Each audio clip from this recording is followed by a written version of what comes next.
देश के प्रधानमंत्री ने की जिस कलेक्टर के काम की तारीफ, मुख्यमंत्री योगी आदित्यनाथ ने जताया पूरा भरोसा।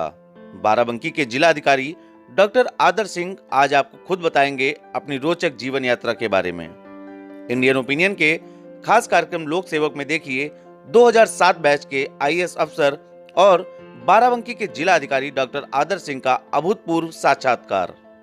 नमस्कार, आप देख रहे हैं द इंडियन ओपिनियन और हमारे इस खास कार्यक्रम में आज हमारे मेहमान हैं बाराबंकी के डिस्ट्रिक्ट मजिस्ट्रेट आईएएस अफसर डॉक्टर आदर्श सिंह। नमस्कार। और जैसा कि आप जानते हैं, लोक सेवक कार्यक्रम जो हमारा है उसमें हम आपकी मुलाकात कराते हैं अक्सर देश के वरिष्ठ आईएएस आईपीएस अधिकारियों से, राजनेताओं से, जो किसी रूप में कहीं किसी भूमिका में लोक सेवक बनकर हमारे समाज को आगे बढ़ाने का काम करते हैं, हमारे देश की सेवा करने का काम करते हैं। डॉक्टर आदर्श, सबसे पहले तो हम जानना चाहेंगे कि आपका शुरुआती जीवन, आपका जन्म कहाँ हुआ, शिक्षा दीक्षा आपकी कहाँ पे हुई? देखिए, मेरा शुरुआती जीवन मुख्यतः प्रयागराज में बीता है और वहीं पे मेरी शुरुआती शिक्षा भी हुई थी। क्लास 7 तक मैं वहीं पे पढ़ा था। उसके बाद फिर हम लोग नोएडा में शिफ्ट हो गए थे और उसके बाद की पढ़ाई मेरी नोएडा और फिर एमबीबीएस मैंने दिल्ली से किया था, मौलाना आज़ाद मेडिकल कॉलेज से, और उसके बाद फिर इसमें सिलेक्शन हो गया था। तो प्रयागराज और नोएडा और एनसीआर, इन्हीं दोनों जगहों पे मेरा जो एकेडमिक जीवन है वो पूरा बीता है। तो प्रयागराज तो शुरू से ही शिक्षा की, अध्यात्म की नगरी कही जाती है, और उसके बाद आप एनसीआर गए, मतलब ऊर्जा के केंद्र हैं, दोनों देश के ऊर्जा के केंद्र हैं प्रयागराज और दिल्ली एनसीआर का जो क्षेत्र है। अच्छा, आपका पारिवारिक पृष्ठभूमि कैसा रहा, माता पिता और उनका जो मार्गदर्शन आपके जीवन में रहा, उससे किस तरह से आगे बढ़ने में मदद मिली? जी, ये बात बिल्कुल सही है। मेरे पिताजी भी डॉक्टर थे और मदर मेरी होम मेकर थी, और दोनों ने ही शिक्षा पे बहुत महत्व दिया था। और इसी का कारण था कि शायद हम दोनों दो भाई बहन हैं, हम दोनों ने ही अपना मुख्य फोकस जो है शिक्षा पे रखा। और पहले प्रयागराज में स्कूलिंग का समय या फिर बाद में जब ग्रेजुएशन के समय में, तो पूरा फोकस परिवार का शिक्षा पे ही रहा था। जैसे भी एक टिपिकल मिडिल क्लास फैमिली में होता है कि आप बच्चों को चाहते हो कि अच्छी शिक्षा दे सकें, तो वही प्रयास हमारे माँ बाप ने भी किया था। और बहुत मुझे लगता है गर्व होता होगा उन्हें कि उनका प्रयास जो है वो काफ़ी हद तक सफल रहा। अच्छा, आपने बताया कि आपने एमबीबीएस किया और आप डॉक्टर हुए। मेडिकल फील्ड भी एक बहुत अच्छी फील्ड मानी जाती है, और हमारे देश में ये कहा जाता है कि डॉक्टर्स को तो भगवान का भी दर्जा हमारे देश में है कि भाई जीवन रक्षा की जो कला है, जीवन रक्षा की जो विशेषज्ञता है, वो डॉक्टर्स के पास है। तो being a doctor, all India services में आने का जो आपका निर्णय रहा, उसके पीछे कोई विशेष वजह?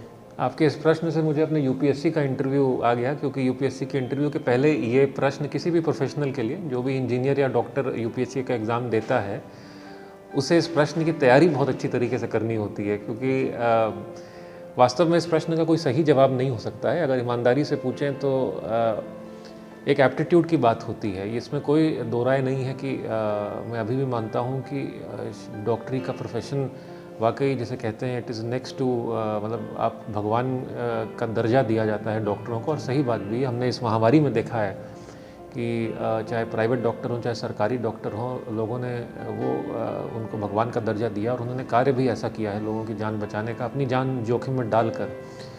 कहीं ना कहीं मैं कहूँगा कि एप्टीट्यूड की बात होती है। एमबीबीएस की जब पढ़ाई कर रहा था तो उसको भी मैंने बहुत एंजॉय किया, लेकिन फिर मुझे रियलाइज़ हुआ कि शायद मेरा एप्टीट्यूड एडमिनिस्ट्रेशन की तरफ है, और फिर निर्णय लिया मैंने कि मैं इसी तरफ प्रयास करूँगा। हाँ, ये आपने बिल्कुल सही कहा कि अक्सर ये प्रश्न जब भी कुछ ऐसा कहीं कोई विषय आपके सामने आता होगा तो लोग पूछते होंगे कि साहब आप, और डॉक्टर होना भी एक बड़ी बात है, क्योंकि कई बार लोग ये भी कहते हैं कि एक अच्छा डॉक्टर बनने के लिए आप एमबीबीएस की जो पूरी पढ़ाई है 5 साल की, वो बहुत आसान काम नहीं है, एक मुश्किल काम है। और मुझे लगता है कि निश्चित तौर पर आपने अपने अंदर की इच्छाओं को और अपने दिल की आवाज़ को समझा, और जो आपके व्यक्तित्व में अपनी जो प्रशासनिक क्षमताएं थीं, कहीं ना कहीं से आपको एक इनर अपील मिली और आपने एक डिसीजन लिया।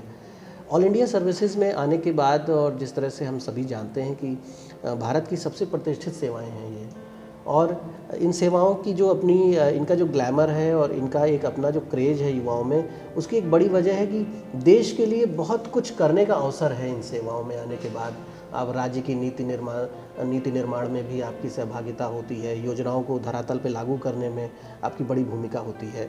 तो इस सेवा में आने के बाद शुरुआती दौर में आपने ऐसा क्या देखा और क्या कुछ करने को ऐसा मिला मौका शुरुआती दौर में, जब आपको इस फैसले पर बहुत संतोष हुआ, बहुत प्रसन्नता हुई इस फैसले पर? जी बिल्कुल, आप सही कह रहे हैं कि ख़ास तौर से मैं बात करूंगा भारतीय प्रशासनिक सेवा की। ऑल इंडिया सर्विसेज में भी जितना वाइड कैनवस जिसे अंग्रेज़ी में कहते हैं आपको इस सेवा में मिलता है, शायद ही आपको किसी भी अन्य सरकारी सेवा में या प्राइवेट सेक्टर की सेवा में मिलता होगा।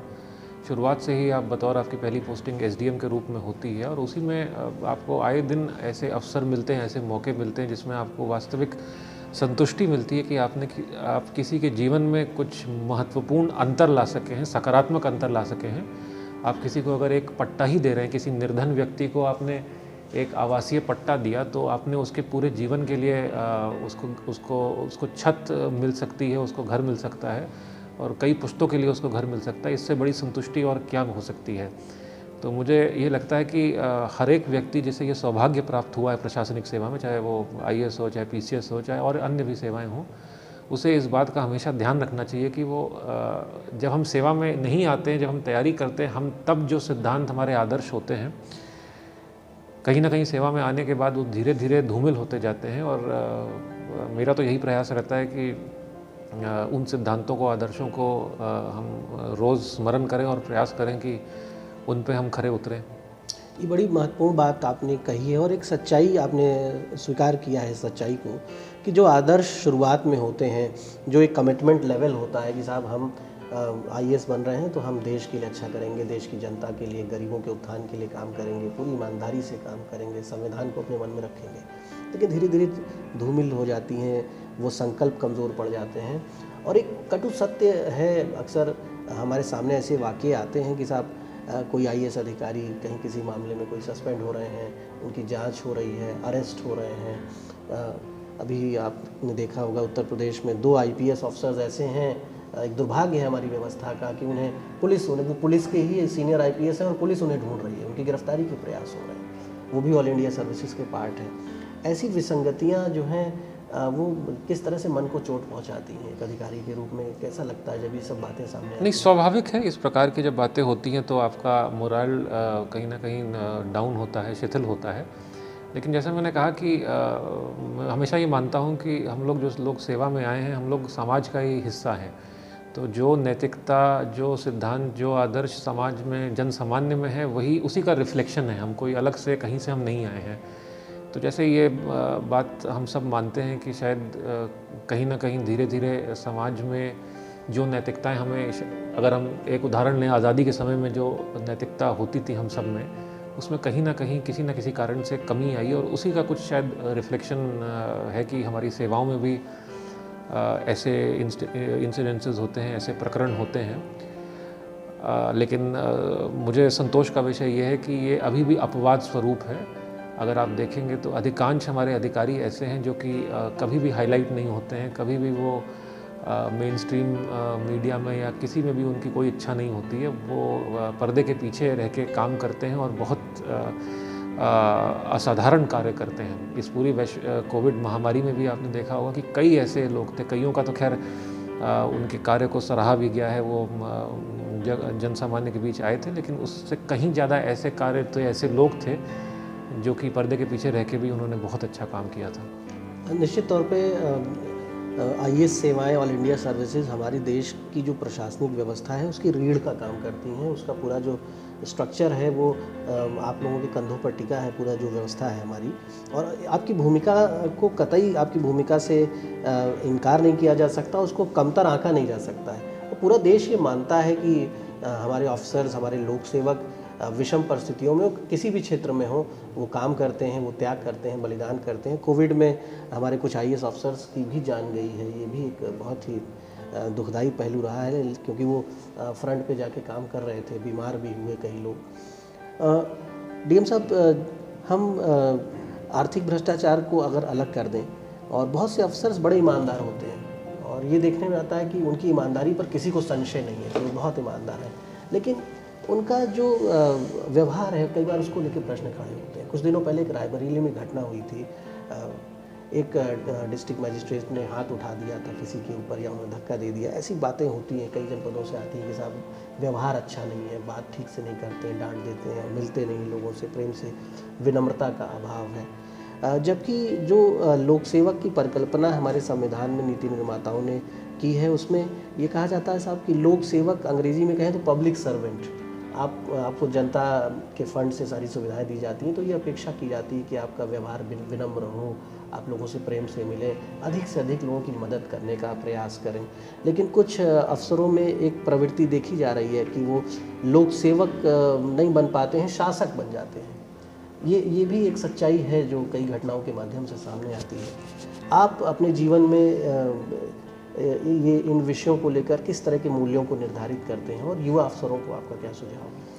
देखिए, आपकी बात सही है कि हम लोग सभी लोक सेवक हैं और ये बात हमें हमेशा याद रखनी चाहिए। पब्लिक सर्वेंट्स जैसा आपने कहा, एंड पब्लिक सर्विस के लिए ही हम लोग आए हैं। ये भी बात सही है कि कभी कभी, अब चाहे वो कार्य का प्रेशर हो, चाहे कुछ और कारण हो, ऐसे कुछ प्रकरण हो जाते हैं जो कि बहुत अच्छे टेस्ट में नहीं होते हैं, और हम सब इंसान हैं, कभी कभी गलती हम सब से हो जाती है। लेकिन प्रयास यही रहना चाहिए कि ये संभव है कि हम हर किसी की मदद शायद ना कर पाएँ, क्योंकि हम भी विधि कानून व्यवस्था से बंधे हुए हैं। लेकिन अगर हम किसी को से दो शब्द अगर मीठे शब्द बोल लेंगे तो शायद वो अपनी व्यथा को भूल सकता है। हम उसका कार्य शायद ना भी कर पाएँ, अगर उसका कार्य विधि अनुरूप ना भी हो, लेकिन अगर उससे हम बात अच्छे से कर लेंगे, उसकी बात समझ लेंगे, तो शायद उसी से उसे संतुष्टि मिल जाएगी। और ये बात हम सबको याद रखनी चाहिए। जब हम युवा होते हैं तो थोड़ा युवा जोश ज़्यादा होता है और एक क्रांतिकारी मानसिकता भी होती है। मुझे याद है, जब मैं सेवा में आया था तब हर किसी को यही लगता था कि जितनी यहाँ पे कमियाँ हैं प्रशासन में या शासन में या देश में, उन सबको कम से कम हम जहाँ पोस्टेड हैं, हम उस तहसील में या ज़िले में बिल्कुल हटा देंगे, 1 महीने के अंदर हम सब दुरुस्त कर देंगे। धीरे धीरे आपको ये समझ में आता है कि शायद सब कुछ आपके हाथ में नहीं है, लेकिन आप जितना आपके हाथ में, उसमें आप बिल्कुल ईमानदारी से अगर प्रयास करेंगे तो कुछ इंक्रीमेंटल चेंजेस ज़रूर सोसाइटी में और एडमिनिस्ट्रेशन में आप ला सकते हैं। हाँ, बिल्कुल सही कहा आपने कि ये तो एक सच्चाई है कि सब कुछ हमारे हाथ में नहीं है, लेकिन हमारे अपने कर्तव्यों का जो दायरा है उसमें अगर हम बेहतर करते हैं, चाहे हम लोक सेवक हैं, प्रशासनिक अधिकारी, समाज का कोई भी व्यक्ति हो, वो अपने दायरे में बेहतर करे तो कम से कम अपने आसपास की चीज़ों में कुछ पॉजिटिव चेंजेस वो ला सकता है। आपके बाराबंकी जनपद में जब से आए हैं, और हम ये जानना चाहेंगे कि प्रशासनिक सेवाओं में लगभग कितने वर्षों का आपका अनुभव हो गया है? किन किन जनपदों में मुख्य रूप से किन किन पदों पर आपने कार्य किया है? जी, मुझे लगभग ये 13वां साल चल रहा है, 13वां साल समाप्त होने वाला है प्रशासनिक सेवा में आए हुए। मेरा मूल काडर त्रिपुरा काडर था। 2007 में जब सेवा में चयन हुआ था, फिर 2011 तक मैंने वहीं पे सेवाएं दी थी। उसके बाद मेरा स्थानांतरण यहाँ पे उत्तर प्रदेश में हुआ।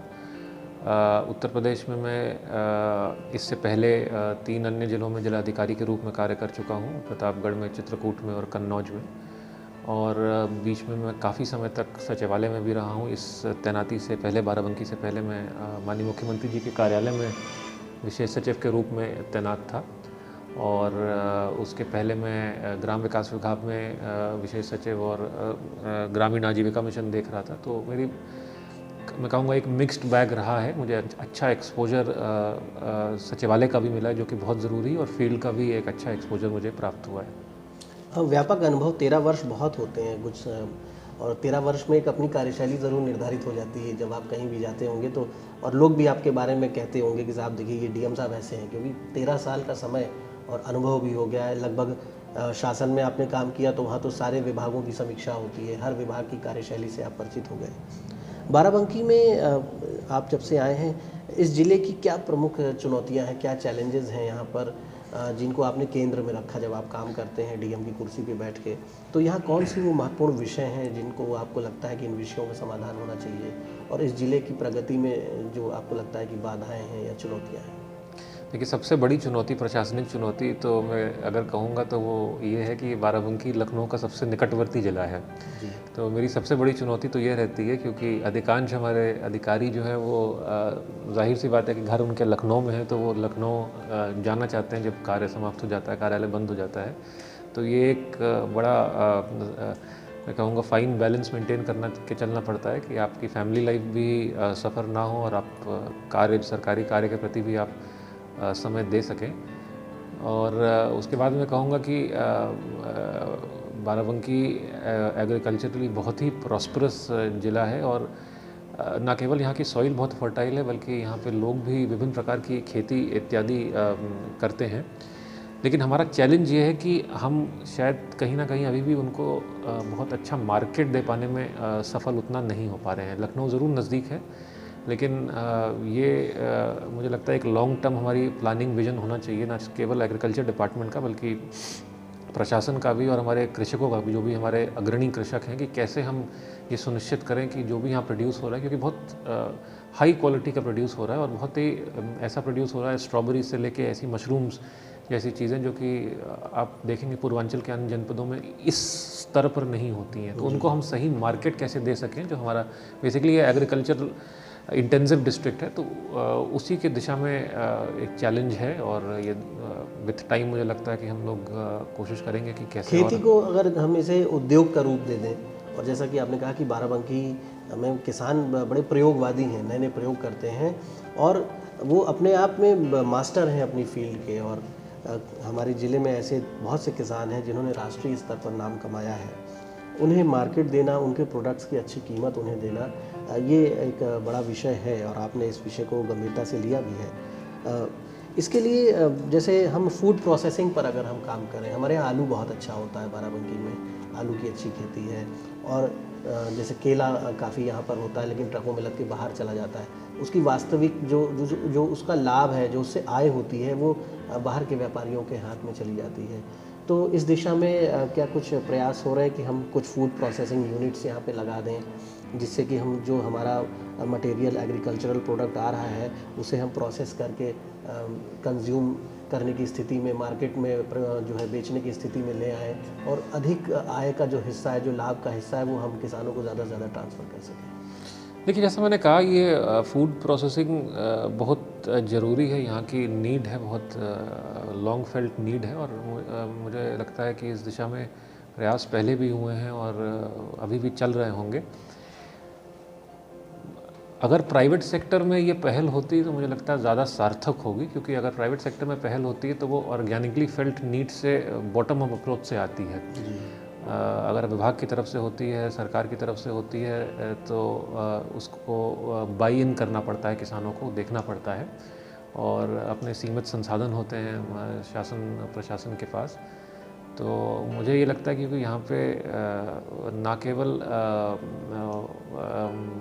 ऐसे कृषक हैं जो कि रुचि लेते हैं कृषि में, बल्कि प्रॉस्परस कृषक भी हैं जिनके पास इतने संसाधन भी हैं। और हमारी तमाम स्कीमें हैं एग्रीकल्चर डिपार्टमेंट की, जिसमें बड़ा ना सही हम छोटे छोटे ऐसे यूनिट ज़रूर एस्टेब्लिश कर सकते हैं। और अभी हाल में जो पिछले कुछ 2-4 सालों में जो संशोधन हुए हैं, ना केवल मैं फार्म लॉस की बात केवल नहीं कर रहा हूँ, मैं रेवेन्यू लॉस की भी बात कर रहा हूँ।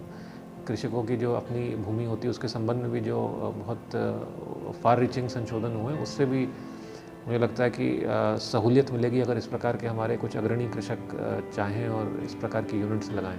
उद्योगपतियों की बैठक आप करते हैं उद्योग बंधु में, और कुछ बड़े उद्योगपतियों को यदि इसके लिए प्रेरित किया जाए कि यहाँ पर चिप्स की इंडस्ट्री लगा दें, राइस मिल्स अच्छी यहाँ पे और लग जाएं, जिससे हाई क्वालिटी राइस, हम धान अच्छा पैदा होता है, इस बार भी हुआ है, और उसे हम यहीं पर पैक करके और उसे बाहर के प्रदेशों में जहाँ धान कम पैदा हो रहा है या जहाँ आलू नहीं हो रहा है, तमाम चीज़ें, केला नहीं हो रहा है, स्ट्रॉबेरी है, इवन ड्रैगन फ्रूट भी यहाँ लोग उगा रहे हैं जो अपने आप में। तो मुझे लगता है कि ये जो आपने अध्ययन किया है इस ज़िले का, काफ़ी अच्छा अध्ययन है आपका। तो ये सारे प्रयास अगर सार्थक हों तो यहाँ के लोगों की आय अच्छी हो सकती है और आर्थिक विकास ज़िले का काफ़ी तेज़ हो सकता है। बिल्कुल सही बात है। इनफैक्ट कल ही मैं हमारी उद्योग बंधु की बैठक मैंने पहली बार कुर्सी औद्योगिक क्षेत्र में ही किया था। मुझे लगा एक बार वहीं जाके हम लोग बैठे हैं, और हम लोग जहाँ बैठे थे वो ऑर्गेनिक इंडिया का कॉन्फ्रेंस रूम था। और आप जानते हैं ऑर्गेनिक इंडिया तो सीधे फार्म से सोर्स करती है अपना सारा रॉ मटेरियल, जितने भी उनके विभिन्न प्रकार के प्रोडक्ट्स हैं। और कल मुझे बताया गया कि वो लगभग 40 देशों में एक्सपोर्ट हो रहा है। खैर केवल बाराबंकी से ही वो नहीं करते हैं रॉ मटेरियल अपना सोर्स, अन्य जनपदों से भी करते हैं। लेकिन आपकी बात बिल्कुल सही है। अब जाहिर सी बात है कि जिन फार्मर्स के साथ उनका कॉन्ट्रैक्ट होगा, जिनसे वो लेते होंगे, सोर्स करते होंगे रॉ मटेरियल, उनकी आय तो उसमें तो काफ़ी वृद्धि हुई होगी। और इसी प्रकार की हमारी अन्य यूनिट्स भी लगें। और भी इंडस्ट्रियल एरिया हमारा एक छोटा अमरसंडा में भी है, वहाँ पे भी है, इधर भी जितनी भी यूनिट्स निवेश मित्र के माध्यम से आ रही हैं उसमें भी लग रही हैं कुछ हमारी, और मोस्टली वो एग्री बेस्ड इंडस्ट्रीज़ ही हैं। तो जाहिर सी बात है कि उसका इफ़ेक्ट जो है वो अल्टीमेटली हमारे कृषक के पास ही जाएगा, पॉजिटिव इफ़ेक्ट, उनकी आय में वृद्धि अवश्य होगी। पिछले कुछ दिनों में जब कोविड का एक बड़ा ऐसा दौर था, और अभी वो दौर गया नहीं है, वो दौर है भी, जिसने काफ़ी तकलीफ़ दी लोगों को और पूरी व्यवस्था को झकझोर दिया, पूरे विश्व को झकझोर दिया। तो कोविड के दौर में आप लोगों ने मतलब चारों दिशाओं में आपको काम करना पड़ा, सभी जनपदों में अधिकारियों ने हर दिशा में काम करने का प्रयास किया। आपके यहाँ एक प्रोजेक्ट था कल्याणी नदी का, जिस पर आपने काम शुरू किया, और देश के प्रधानमंत्री ने भी उसकी चर्चा की और उन्होंने राष्ट्रीय स्तर पर उसकी सराहना की। तो ये जो अब कल्याणी का प्रोजेक्ट था, किस तरह से इसके लिए एक प्रेरणा आई और कितना सार्थक रहा ये, कहाँ तक देखिए, प्रेरणा तो मुझे लगता है ये पोस्टिंग होने के बाद से ही मुझे ये सुनने में आ रहा था। लोग वहाँ के जो आते थे क्षेत्र के, बाकी आप लोग के माध्यम से भी, मीडिया के माध्यम से भी, जनप्रतिनिधियों के माध्यम से, सभी ये कहते थे कि साहब ये नदी है जो विलुप्त हो चुकी है, मृतप्राय हो चुकी है कई जगहों पे, और जहाँ नहीं भी हुई है वहाँ पे इतनी ज़्यादा इसमें सिल्टिंग हो चुकी है कि नहर का पानी छोड़ा जाता है या फिर बरसात का पानी आता है तो तुरंत वो आसपास के खेतों में जलमग्न कर देता है उन्हें। तो काफ़ी समस्या है। तो तभी से कुछ न कुछ दिमाग में था, और हम लोग ने फरवरी 2020 में शुरुआत किया उसका। तो ये कार्य कोई नया कार्य नहीं था, ये कई जनपदों में हुआ और शायद इससे कहीं बृहद स्तर पे हुआ है। बट इसमें जो एक नवीनता आ गई वो कोविड के दौरान भी ये सबसे पहला कार्य था जो कि शुरुआत हुआ लॉकडाउन में। जैसे ही रियायत मिली हमें दूसरे या तीसरे लॉकडाउन में, ये पहला कार्य था जनपद में मनरेगा के अंतर्गत जो शुरुआत हुई। और उसमें बढ़ चढ़ के हमारे जो बाहर से माइग्रेंट्स आए थे, जो महाराष्ट्र से या बाकी अन्य स्थानों से, उन्होंने भी इसमें प्रतिभाग किया। ये बहुत संतोष का विषय था। शुरुआत में केवल 4 किलोमीटर का स्ट्रेच लिया गया था, ये सोच के कि पायलट प्रोजेक्ट है ये, देखेंगे हम कितनी हमें सफलता मिली, बाद में हम और लेंगे। बहुत ही हर्ष का विषय है कि वो 4 किलोमीटर का प्रोजेक्ट इतना ज़्यादा सक्सेसफुल रहा कि न केवल इस बार उन आसपास के खेतों में पहली बार धान की खेती जो हो ही नहीं पाती थी, क्योंकि जिस समय धान की रोपाई होती उस समय जलमग्न रहते थे खेत, तो वो धान की खेती हो पाई है। और इस बार जब नहर का पानी अभी कुछ दिन पहले छोड़ा गया तो उन 2 ग्रामों को छोड़ के जहाँ पे काम हुआ है, बाकी शेष निंदुरा और फतेहपुर के कई ग्रामों में इतना पानी आया और खेतों में गया कि वो सारे खेत जलमग्न हो गए। लेकिन इन 2 ग्रामों में क्योंकि काम हुआ है, नदी की गहराई हुई है, सिल्टिंग की सफाई हुई है, तो एक तरह से जो नहर के द्वारा जो पानी का जल भराव होता है खेतों में वो नहीं हो पाया और हमारी फसलें बच सकें। तो अब हम लोग ने ये तय किया है कि विशेषकर निंदुरा और फतेहपुर में, क्योंकि वहीं से नदी का सीतापुर की तरफ से जब ओरिजिन होता है और यहीं पे सबसे ज़्यादा आवश्यकता है, लगभग 35-40 किलोमीटर का स्ट्रेच हम लेंगे फरवरी में, जैसे ही हमारी नहर का पानी बंद होता है। और तो ये उसका नेक्स्ट लॉजिकल स्टेप होगा। और भी बाकी जगहों पे पूरा जो इसका 173 किलोमीटर का स्ट्रेच है, वहाँ भी जहाँ जहाँ हमें ज़रूरत होगी वहाँ हम इसको लेंगे और प्रयास करेंगे कि इस नदी को हम पूरे अपने ओरिजिनल स्वरूप में ला सकें। हाँ, निश्चित तौर पे चूँकि नदी जो है वो एक हमारे लिए एक एसेट भी है, और उससे हमें न सिर्फ नेचुरल ड्रेनेज मैनेजमेंट में हमारी मदद करती है, बल्कि जलीय जीवों का विकास होता है। कहीं कहीं पानी की ज़रूरत है तो सिंचाई के लिए अक्सर किसान ट्यूबवेल के जरिए पाइप लगा के नदियों में पानी ले लेते हैं खेतों में। तो ये जो प्राकृतिक संसाधन है, इनकी बड़ी भूमिका है हमारे विकास में, और उसके लिए आपने गंभीरता भी दिखाई है। बाराबंकी, जैसा कि आपने कहा कि कृषि जो है रीढ़ है इस जनपद की, और अभी धान खरीद को लेकर पूरे प्रदेश में हालांकि लोग परेशान हैं क्योंकि किसानों की संख्या ज़्यादा है, उपज भी ज़्यादा है, लेकिन बाराबंकी में थोड़ा सा विवाद बढ़ गया। सांसद जी भी नाराज़ हुए और उन्होंने कुछ कहीं संतुलन भी खो दिया, कुछ कह दिया उन्होंने। खैर, तो आपने धान खरीद को लेकर जो समस्याएं आ रही हैं उनको दूर करने के लिए क्या कदम उठाए हैं? किस तरह से धान खरीद में जो किसान हैं कम से कम मुश्किल उठाएं, कम से कम समस्या हो और जल्दी उनको आराम मिल जाए? देखिए धान क्रय हर प्रत्येक वर्ष एक चुनौती होती है, उसके कई कारण हैं। जैसा आपने कहा कि एक कृषि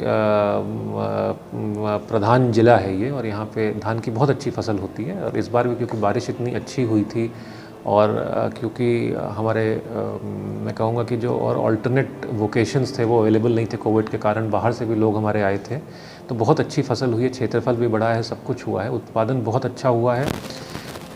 लेकिन इस बार एक जो विशेष समस्या आ गई वो ये आ गई कि जो बारिश सही समय पर ना होने के कारण जो टूटन का प्रतिशत है वो बहुत अधिक आ गया। उसके कारण कुछ जगहों पे ये समस्या आई कि जो रिकवरी होती है वो नहीं हो पा रही है। और हालांकि ये समस्या फ्लैग की गई है और इस पे विचार चल रहा है कि किस प्रकार से क्या रियायत दी जा सकती है।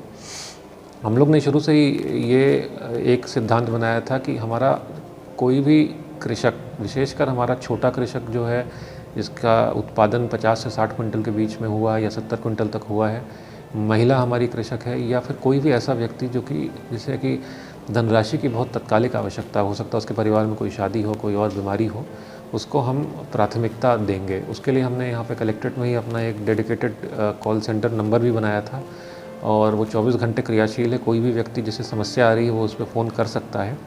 टोकन का भी हमने प्रयास ज़रूर किया था कि एक पारदर्शी व्यवस्था हो कि प्रथम आवत प्रथम पावत का सिद्धांत पालन हो। अधिकांश जगहों पे वो हुआ भी था। हाँ, कुछ जगहों पे शिकायतें ज़रूर आई थी। कुछ जगहों पे ये भी शिकायतें आई थी कि काफ़ी दिनों से धान की ट्रॉलियाँ वहाँ पे रखी हुई हैं और उनको टोकन नहीं मिल पा रहा। तो जहाँ जहाँ ऐसी शिकायतें आती वहाँ पे शुरुआत में चेतावनी दी गई थी, सुधार करने का के निर्देश दिए गए थे। और ऐसा जब देखा कि कुछ जगहों पे ऐसा नहीं हो रहा है तो फिर हमें सख्त कदम भी उठाने पड़े हैं और काफ़ी स्ट्रॉन्ग कार्रवाई पिछले कुछ दिनों में की है। और अभी मुझे लगता है कि मैं पूरी 100% तो नहीं कह पाऊँगा, लेकिन मैं ये ज़रूर कहूँगा कि अधिकांश जगहों पे शासन की मंशा के अनुरूप और छोटे कृषकों की खरीद को प्राथमिकता देते हुए ही खरीद हो रही है। तो एक जो समस्या इसमें आ रही है वो ये है कि जो प्रेशर बहुत ज़्यादा है और लोग बहुत बड़ी संख्या में ट्रालियाँ लेके पहुंच जा रहे हैं वहाँ पे। और हमारी टीम ने भी इसका अध्ययन किया, फील्ड पे हम लोग गए तो हमने देखा कि कई बार ऐसा हो रहा है कि लोगों के पास खतौनियाँ हैं, लेकिन अगर आप जब क्रॉस चेक कर रहे हैं तो बहुत से ऐसे लोग जिन्होंने धान नहीं बोया था या जो शहर में रहते हैं या बगीचा लगा हुआ है वहाँ पर या खेत उनका परती पड़ा है, उसमें मकान बना हुआ है, उन खेतों के उन पर्टिकुलर जो फील्ड हैं उनके भी कागज़ लगा दिए, किसी किसान से बात करके उसका बैंक अकाउंट ले लिया। और ऐसे बहुत ज़्यादा केसेस हैं। लेकिन वो अपना तहसील में गए, लेखपाल को मैनेज करके अपना वेरीफाई करा दिया, तहसील से वेरीफाई करा दिया।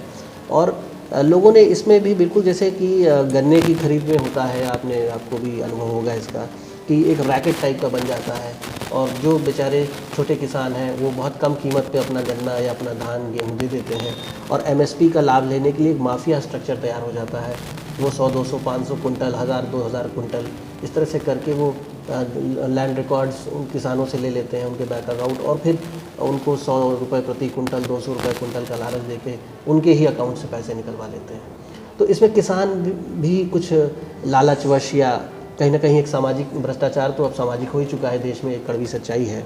तो ये एक बड़ी चुनौती जो है, और मुझे लगता है ये एक रूट कॉज है, ये जो पूरा विसंगति है धान खरीद की, इसमें ये भी एक बड़ा बिंदु है।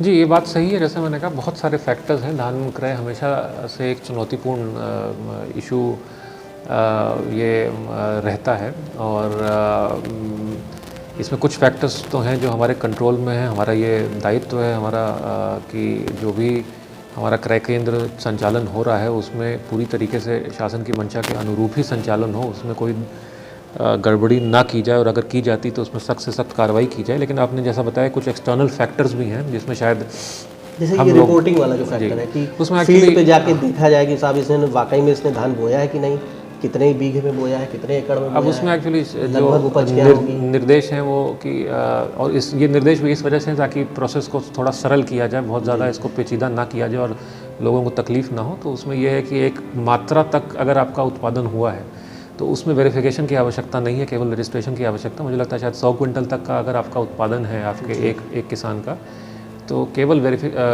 रजिस्ट्रेशन की आवश्यकता है, वेरिफिकेशन की आवश्यकता नहीं। उससे ऊपर अगर है तब वेरिफिकेशन की बात आती है। और ये बात आपकी सही है कि ऐसी एक आध शिकायतें हम लोगों को भी प्राप्त हुई हैं कि जो कुछ बड़े किसान हैं जिनकी उपज जो है 150-200 क्विंटल दिखाई गई है, वास्तव में या तो उतनी उत्पादन नहीं हुआ कि कोई और फसल उन्होंने लगाई है, या फिर ये स्वाभाविक है कि हर व्यक्ति कुछ धान अपने परिवार के लिए भी रखता है, अपने खुद के कंजम्पशन के लिए, तो पूरा का पूरा वो नहीं आके यहाँ पे बेचेगा।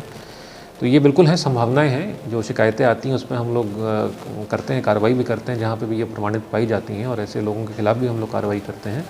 और आपकी बात सही है कि ऐसे इनकार नहीं कर सकता हूँ मैं कि हो सकता है कुछ यहाँ पे बिचौलिए भी इस प्रकार के हों, और उनके विरुद्ध भी समय समय पे जब भी हमें सूचना मिलती है जांच होती है और कार्रवाई भी होगी। और मेरा आग्रह फिर से है अपने सभी कृषक भाइयों से कि आप लोग स्वयं हमारे क्रय केंद्रों पर आएँ, और आप लोग अपने कागज़ के साथ आएँ, और वहाँ पे प्राथमिकता के आधार पे अगर आपकी उपज, जैसा मैंने कहा, 50-60 क्विंटल के आसपास है, तो उसी दिन, नहीं तो 3 दिन के अंदर हम लोग प्रयास करेंगे कि उसको क्रय करें। और इनसे ज़रूर आप बचें, बिचौलियों से ज़रूर बचें, जो कि आपके धान को लेके आपसे कुछ पैसा लेके क्रय केंद्रों पे आते हैं, क्योंकि अब उनसे ख़रीद जो है वो नहीं हो पाएगी। जब तक आप स्वयं जो है आएंगे तभी खरीद होगी, और ये आपके भी हित में ही होगा, ताकि सीधे पैसा आपके खाते में जाए। बहुत महत्वपूर्ण बात कही है, और हम भी अपील करेंगे दर्शकों से कि इस पर ध्यान दें। और थोड़े से लालच में आप अगर अपनी खतौनी, अपनी बैंक डिटेल्स किसी को दे देते हैं, तो आप अपने दूसरे किसी किसान भाई के पेट पे लात मारते हैं, उसका नुकसान करते हैं। और इस तरह से एक रैकेट वाले जो है, जो किसान नहीं हैं, वो आपकी मेहनत से फ़ायदा ले जाते हैं, और आपको कहीं ना कहीं थोड़े से लालच में आपका और आपके किसान समाज का, कृषक समाज का बड़ा नुकसान करते हैं। डीएम साहब, बाराबंकी जनपद, जैसा कि शुरू में चर्चा हुई, लखनऊ का सबसे नज़दीकी जनपद है लखनऊ के बाद, बल्कि अब तो मिक्स हो रहा है बिल्कुल। हम जिस तरह से नोएडा का चरित्र हम देखते हैं, दिल्ली से लगा हुआ नोएडा है हमारा, एनसीआर है, तो बाराबंकी की अपनी एक स्वाभाविक सी डिमांड है। बाराबंकी का एक अधिकार भी बनता है कि लखनऊ जैसा विकास हो, क्योंकि लखनऊ के बोझ को उठाने में बाराबंकी, मुझे लगता है कि मदद करता है। बाराबंकी लखनऊ को पीने का पानी भी देता है, यहाँ से नहरों से पानी जा रहा है। लखनऊ की आबादी, लखनऊ में जो काम करते हैं, वहाँ जो वर्क फोर्स है, जो ह्यूमन रिसोर्स लखनऊ में एंगेज है, वो बाराबंकी में रहता भी है, यहाँ से जाता है। और अब लखनऊ में जगह नहीं बची है, तो कार्यालय भी धीरे धीरे बाहर आ रहे हैं, और आवासीय आवश्यकताओं के लिए भी पूरे प्रदेश के लोग जो लखनऊ में सेटल नहीं हो पा रहे हैं, वहाँ प्रॉपर्टी बहुत महंगी होती है, वो बाराबंकी में सेटल हो रहे हैं।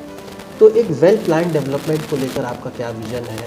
और आप यहाँ के प्रशासन का नेतृत्व करते हैं, तो और सरकार से बात करके, या कोई भी एक व्यवस्था डेवलपमेंट अथॉरिटी के रूप में, या स्टेट कैपिटल रीजन के कॉन्सेप्ट पे बात हो, कहीं ना कहीं हमें बाराबंकी के साथ न्याय करना होगा। हमें उस विकास की रफ्तार जो लखनऊ की है, उससे जोड़ना होगा बाराबंकी को। ये बात आपकी बिल्कुल सही है, और ये आप अगर आएंगे लखनऊ की तरफ से, तो आपको वाकई कोई पता नहीं चलेगा कि कब आप बाराबंकी आ गए, कब लखनऊ समाप्त हो गए, क्योंकि आपको डिफरेंस रह नहीं गया है। इनफैक्ट हमारी कई ऐसे हाउसिंग सोसाइटीज़ हैं, अगर आप शालीमार की ही बात कर लें, तो वो पड़ती बाराबंकी में ही हैं, लेकिन वो फॉर ऑल प्रैक्टिकल पर्पसेस अपने आप को लखनऊ का ही हिस्सा मानती हैं, मतलब लखनऊ निवासी ही मानते हैं। आपने बहुत अच्छी बात कही, मैं इसमें जोड़ना चाहूँगा।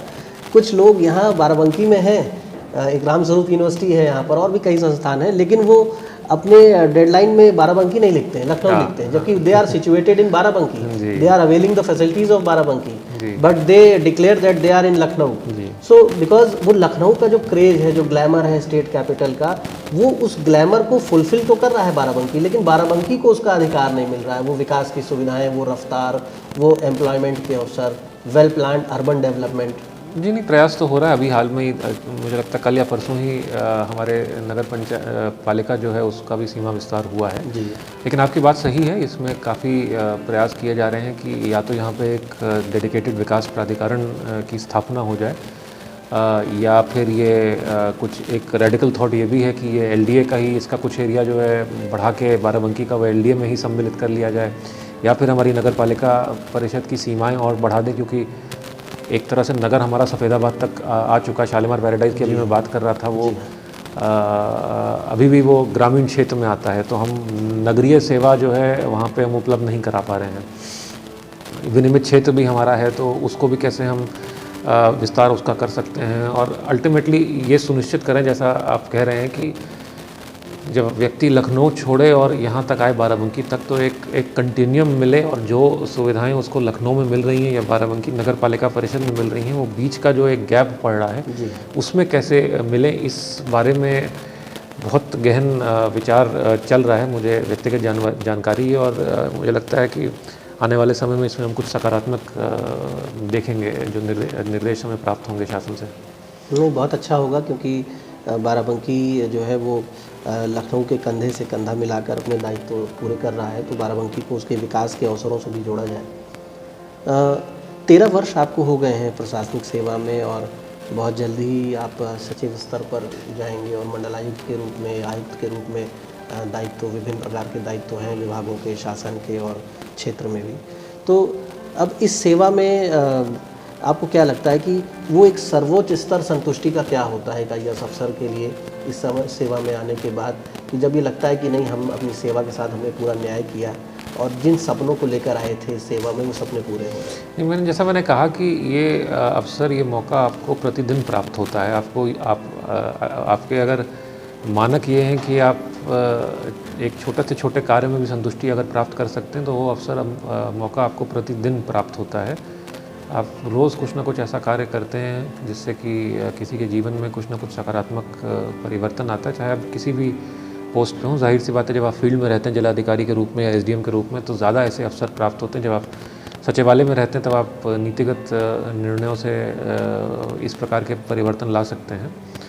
और आपने सही कहा कि 2 साल बाद एक नए रोल में शायद